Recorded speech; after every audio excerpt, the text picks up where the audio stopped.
Come with me on a journey to the mid-1980s and let me introduce you to one of the computers that started the 16-bit home computer revolution, the Atari ST.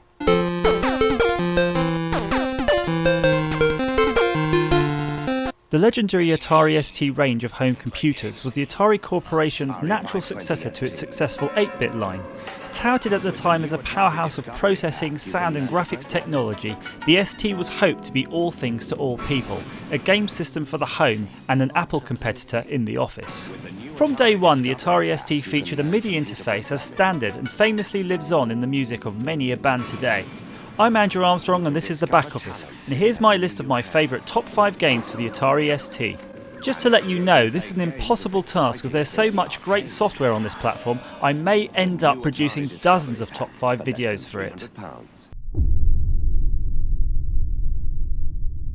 Escape from the Planet of the Robot Monsters, 1989 Atari Games.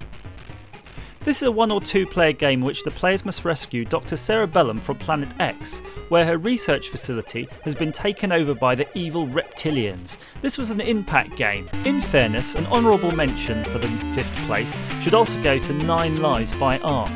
This is a platform game featuring a cat who throws a ball of string. There's not much more to be said than that. It wasn't a particularly great game, it had some nice graphics, but more importantly had probably the best game music of all time. Or at least all time for 1990.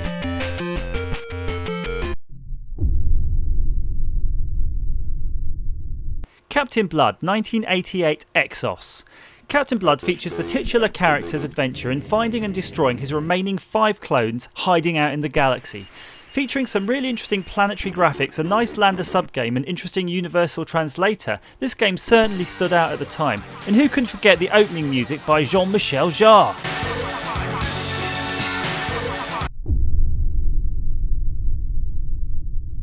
Zenon 2, 1989, the Bitmap brothers. Zenon 2, or more officially Zenon 2 Mega Blast, is a vertical shooter made by the Bitmap brothers featuring a kicking soundtrack, in-level and shot purchase power-ups and both mid-level and end-of-level bosses. Frankly staples of nowadays, but at the time it was pretty revolutionary. Carrier Command 1988 by Rainbird. This fantastic and shockingly overlooked multi-platform title was Rainbird's real magnum opus. At a high level it's a vehicle simulation game / real-time strategy where the player has to use his robotic aircraft carrier to colonise a number of archipelago islands. At his disposal is a number of carrier-based weapon systems, defensive systems, land vehicles and aircraft. Featuring months of gameplay, Carrier Command still holds up today as a never-bettered classic.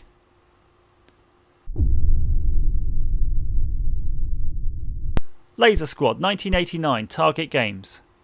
This turn-based tactical video game was released for a number of systems but really stood out on the 16-bit computers at the time.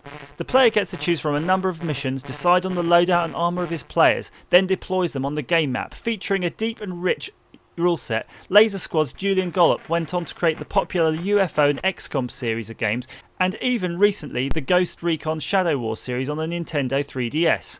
Laser Squad, we salute you.